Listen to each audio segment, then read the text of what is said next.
এই প্রচণ্ড শীতের মধ্যে ভারী কুয়াশার সময় ধানের চারার বিশেষ যত্ন না নিলে এই চারাগুলো বেশি ভালো হবে না।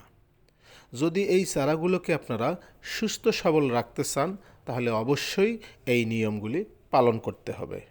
তা হলো ভারী কুয়াশার সময় রাতের বেলা চারাগুলোকে পলিথিন দিয়ে ঢেকে রাখতে হবে এবং আবার সকালবেলা খুলে দিতে হবে যাতে আলো বাতাস পায়।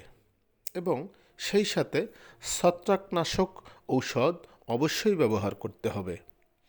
যাদের চারাগুলো হলুদ হয়ে গেছে তাদের বীজতলায় সেচের মাধ্যমে 1 ইঞ্চি পরিমাণ পানি সম্পূর্ণ বীজতলায় ভরায় রাখতে হবে। বালতি বালতি কোনো পানি দিয়ে কাজ হবে না। এবং সেই সাথে ইউরিয়া সার দিতে হবে এবং সাথে জিপসাম সারও পরিমাণ মতো দিতে হবে। এছাড়া দিনের বেলায় যে চারার গায়ে যে শিশিরগুলো জমা থাকে সেগুলোকে কোনো কাঠি দিয়ে শিশিরগুলোকে ফেলে দিতে হবে। এই শিশির যদি দিনের বেলাতেও বেশি পরিমাণে জমায় তাহলে সেই দিনের বেলাতেও আপনাদের পলিথিন দিয়ে চারাগুলোকে ঢেকে রাখতে হবে। এতে করে চারাগুলো এর ভিতরে গরম থাকবে এবং সেই সাথে চারাগুলো সুস্থ সবল হবে। চারার যত্ন অবশ্যই নিতে হবে, নইলে চারাগুলো ভালো হবে না।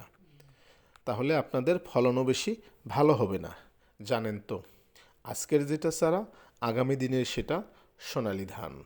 এটা আপনাদের মনে রাখতে হবে। ভিডিওটি ভালো লাগলে সবার কাছে শেয়ার করবেন। সবাইকে ধন্যবাদ।